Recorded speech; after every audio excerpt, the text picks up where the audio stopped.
अस्सलामुअलैकुम वरहमतुल्लाहि वबरकातुहू। बिस्मिल्लाहिर्रहमानिर्रहीम। रब्बी ज़िदनी इल्मा। Another episode of Teaching and Learning, Managing Diverse Learning Needs। तालीम के प्लेटफॉर्म से मैं मिसेस नाहिद अरशद हाशमी आपके लिए लाई हूँ मैनेजिंग डाइवर्स लर्निंग नीड। अब तक हम डाइवर्सिटी को तो समझ चुके हैं कि डाइवर्सिटी है क्या, लेकिन लर्नर्स जो हैं वो डाइवर्स किस तरह के होते हैं। कई तरह की डाइवर्सिटी होती है हमारी क्लासेस में भी और हमारे लर्निंग एंड टीचिंग में भी। ये ऐसे इंडिविजुअल्स होते हैं, ऐसे लर्नर्स होते हैं जो कि लर्निंग नीड्स में डिफर करते हैं। लर्निंग नीड्स हो गई, स्टाइल्स में डिफर करते हैं। जो हमने वार्क मॉडल पढ़ा है और देखा है कि उनके स्टाइल्स डिफरेंट होते हैं, उनके एबिलिटीज डिफरेंट होती हैं।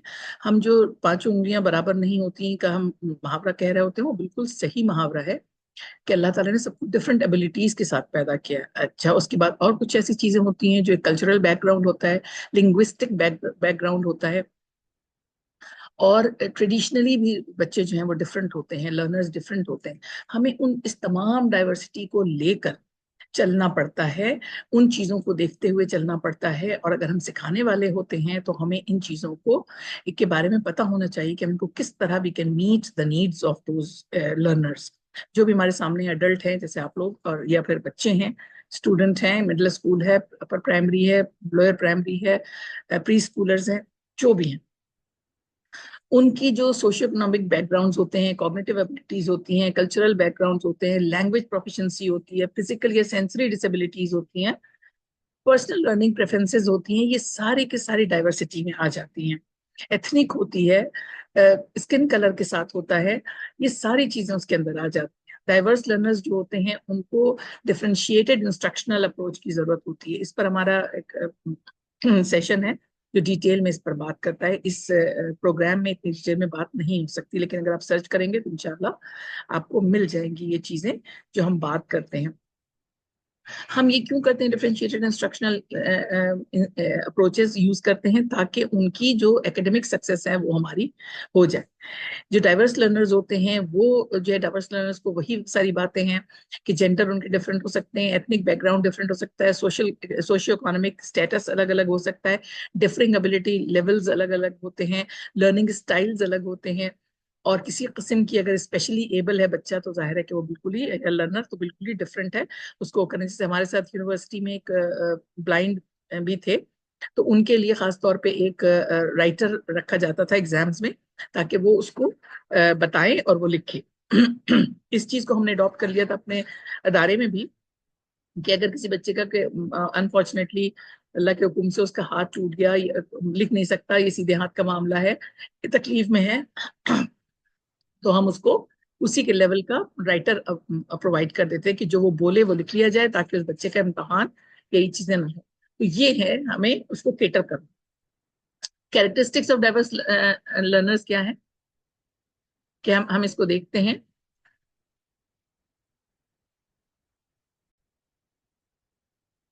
तो हम जब देखते हैं कैरेक्टरिस्टिक्स उनकी डाइवर्स लर्नर्स की, वही बातें जो हमने पहले देख ली हैं डेफिनेशन में, वो भी यही है थोड़ी सी, कि स्टूडेंट जो होते हैं वो एथनिक, कल्चरल और लिंग्विस्टिक बैकग्राउंड से आते हैं, डिफरेंट बैकग्राउंड से आते हैं। एक क्लास में बैठे होते हैं हमारे सामने, एक ट्रेनिंग रूम में बैठे हुए होते हैं, तो उनको हमने किस तरह लेकर चलना है। इन स्टूडेंट्स जो होते हैं उनकी अलग अलग एबिलिटीज होती हैं। कुछ गिफ्टेड स्टूडेंट्स होते हैं जो बहुत ज्यादा होते हैं, और इसके लिए जब मैं करियर काउंसलिंग के अमेरिकन कल्चरल सेंटर से मैंने किया था, अमेरिकन ऑफिशियल्स ने दिया था, तो उसमें गिफ्टेड स्टूडेंट्स को कहा था कि उनको अलग निकाल लिया करें आप और नोट डाउन कर लिया करें। और अदर कोई भी किसी किस्म की कोई एक्सेप्शनलिटीज होती हैं, वो एक्सेप्शन वाले बच्चे होते हैं, जो जैसे ड्राइंग में कोई अच्छा है, कोई आर्ट वर्क में अच्छा है, कोई थिंकिंग प्रोसेस में अच्छा है, कोई जो भी चीज है। लैंग्वेज की प्रोफिशिएंसी में हम जब देख रहे होते हैं तो इंग्लिश लैंग्वेज लर्नर्स जो होते हैं या प्रोफिशिएंट होते हैं मल्टीपल लैंग्वेजेस में। हमारे बच्चे तो हमारी क्लासेस में तो खासतौर पर प्री स्कूल में तो बहुत ही ज्यादा टीचर्स बहुत हंसती भी थी और बहुत मजा भी उनको आता था। डिफरेंट बच्चे डिफरेंट जबानें बोला करते थे क्लास के अंदर, तो वो कहती थी हमने वो भी सीख ली है थोड़ी थोड़ी, ताकि उनको कुछ स्पेसिफाई किया जा सके in the beginning. Socio economic diversity जो होती है उनकी, तो low income, middle middle class, low white collar people, और एफ्लुएंट फैमिली से कोई है, तो उन सबको कैसे साथ एक जैसा लेकर चलना है। स्टाइल्स और प्रेफरेंसेस हमने बताया। वार्क मॉडल जो हमारा होता है विजुअल, ऑडिटरी, कैनेस्थेटिक, हर मिक्स लर्नर जो होते हैं, रीड राइट लर्नर्स जो होते हैं, वो उनको किस तरह हमने लेकर चलना। वार्क मॉडल जो है वो आप देखिएगा तो आपको बहुत इंटरेस्टिंग लगेगा। अगर हम इन सब चीजों को एक साथ देखते हैं तो हम देखते हैं कि लर्निंग स्टाइल्स में कल्चरल डाइवर्सिटी हम देख चुके हैं, डाइवर्सिटी नॉलेज एंड बैकग्राउंड। देखिए इसको हम मीडिएशन कहते हैं। नॉलेज एंड बैकग्राउंड क्या होता है कि जो पेरेंट्स पढ़े लिखे होते हैं वो आमतौर पे अपने बच्चों को बहुत कुछ सिखा पढ़ा रहे होते हैं, होम स्कूलिंग कर रहे होते हैं, जबकि बहुत से लोग ऐसे होते हैं जो उनको नहीं सिखा पाते। तो इसको भी हमें ख्याल रखना पड़ता है कि मीडिएशन उनकी कैसी हुई है, उनका बैकग्राउंड किस तरह का है। फिर इसमें क्या है कि डाइवर्स लर्नर को जब हम, कोई इफेक्टिव टीचर जो होती है वो क्या करती है, स्टूडेंट को एज लर्नर्स ले रही होती है, फिर रिस्पेक्ट और एडजस्ट कर रही होती है उनको, उनकी डाइवर्सिटी को हाईलाइट नहीं करती, उसकी रिस्पेक्ट करती है और उसको उनको एडजस्ट करती है।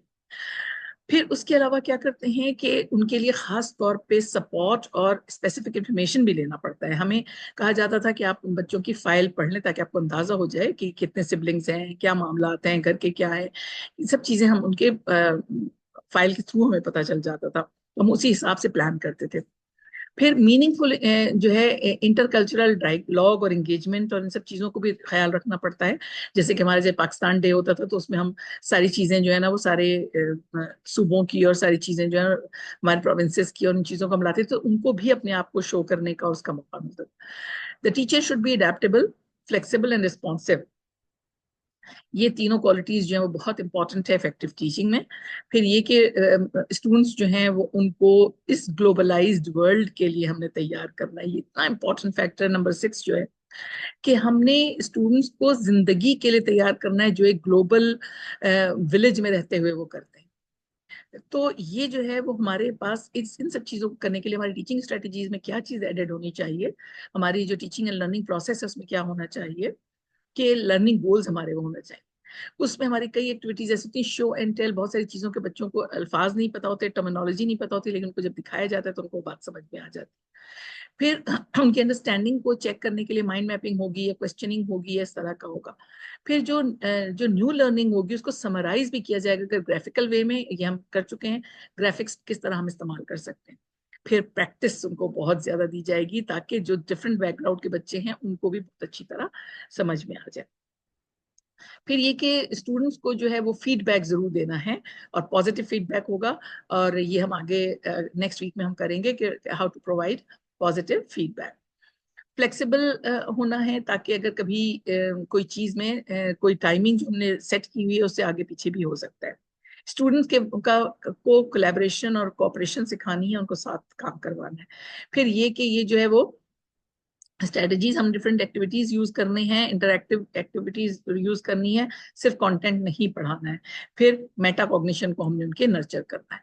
तो ये हमारे लिए बहुत इंपॉर्टेंट है कि हम ये करें। Managing diverse learning in the classroom को हम क्या करते हैं कि हम वो स्ट्रेटजी इस्तेमाल करते हैं जो बच्चों की यूनिक नीड्स, इंटरेस्ट और एबिलिटीज को केटर कर सकें। इसमें डिफरेंशिएट इंस्ट्रक्शन होता है कि कंटेंट को हम कैसे दे रहे हैं, और इसमें करिकुलम, देखिए इसमें ज्यादातर तो दायरे का काम होता है कि वो करिकुलम कैसे डिजाइन करते हैं उस डाइवर्स नीड के साथ। प्रोसेस को हम किस तरह करते हैं कि उसकी जो लर्निंग एक्टिविटीज, जो ग्रुप वर्क है, हैंड्स ऑन प्रोजेक्ट है, इंडिपेंडेंट स्टडी है, मतलब डिफरेंट तरह के हम कर रहे होते हैं ताकि हर लर्निंग नीड का और यूनिक बच्चा जो है उसको कर सके, लर्नर कर सके। और क्या होता है कि जब हम डिफरेंशिएटेड इंस्ट्रक्शन देते हैं तो उनको अपनी अंडरस्टैंडिंग मुख्तलिफ तरीकों से करने की कर सकते हैं। वो प्रेजेंटेशन करते हैं, ऐसे करते हैं, क्रिएटिव प्रोजेक्ट्स करते हैं। जैसे मेरा एक बार, हर लेसन में तो नहीं लेकिन बाज़ औक़ात में उनको, एक था मेरा स्टूडेंट, वो ड्रॉ बहुत अच्छा करता था, कॉमिक स्ट्रिप्स बड़ी अच्छी बनाता था, तो मैं उसको कभी कभी अलाउ करती थी कि आपने जो है ना इस चीज को कॉमिक स्ट्रिप में करें, और that was excellent work of that child. तो इसके लिए हम जो होते हैं ना उनके लर्निंग स्टाइल्स को हम पहले से पता कर लेते हैं। उनके कुछ क्वेश्चंस होते हैं, क्वेश्चनर होता है जिसको हम फिल करवाते हैं, तो उससे ये पता चल जाता है। फिर यूनिवर्सल डिजाइन फॉर लर्निंग जो होता है, यूडीएल, आप लोग इस पे जरूर थोड़ी सी रिसर्च कीजिएगा कि यूडीएल जो है वो यूनिवर्सल जो है ना डिजाइन फॉर लर्निंग है। ये बहुत जबरदस्त मल्टीपल वेज दे रहा होता है हमें, कि रियल वर्ल्ड से रेलेवेंस दे रहा होता है। ये बहुत अच्छा तरीका होता है, इस पर हमारी भी एक पूरा सैनाप्रा का हमारे तो पूरा एक कोर्स है।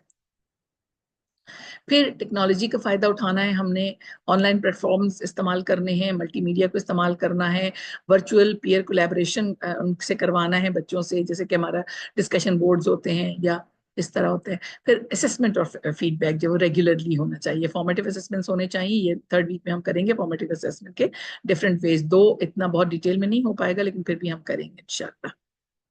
फिर ये कि उनको टाइमली और स्पेसिफिक फीडबैक दें, कि उनको बिल्कुल टाइम पे फीडबैक दिया जाए ताकि वो अपने आप को ठीक कर सकें, कहीं भी अगर रेक्टिफाई करना है तो वो जरूर कर सकें। फिर उनको इंक्लूसिव एनवायरनमेंट हमने देना है ताकि बिहेवियर एक्सपेक्टेशंस हमने बता देनी है, जो रिस्पेक्ट की होगी और इंक्लूजन की होगी, हर किसी को वो करें। अब तो एक और वर्ड इसमें आ गया, बॉडी शेमिंग, कि आप किसी के स्किन कलर पे या उसके बॉडी के थिन या थिक होने पर या लार्ज होने पर, फैट होने पर, इस चीजों पर आप बात नहीं कर सकते।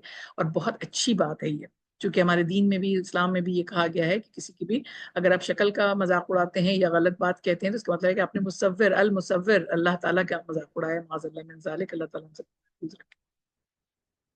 फिर चॉइसेस उनको दे सकते हैं हम, सीटिंग में, पेसिंग में, पार्टिसिपेशन में, ये सारी चीजें जो होती हैं इंक्लूसिव एनवायरनमेंट में होती हैं। और उनकी यूनिकनेस जो है वो हर स्टूडेंट की, उसको सेलिब्रेट करना चाहिए। हम अगर कोई बच्चा बहुत वोकल है तो हम क्या करते हैं आमतौर पे, हमने जो अपने बचपन में यही सुना, बस अपनी अपना बंद करें, आप बहुत टॉकेटिव हैं आप।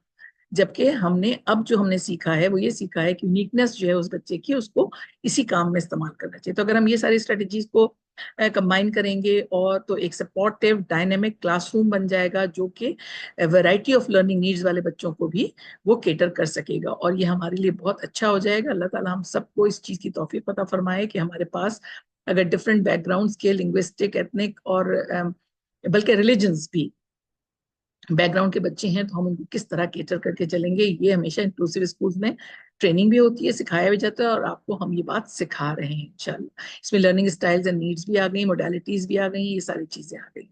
अल्हम्दुलिल्लाह हमारा ये सेशन जो है, हमारे ये क्लास जो है वो तकमील पाती है।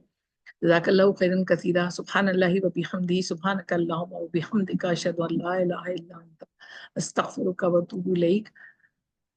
जज़ाकल्लाहु खैरन कसीरा। अस्सलामु अलैकुम व रहमतुल्लाहि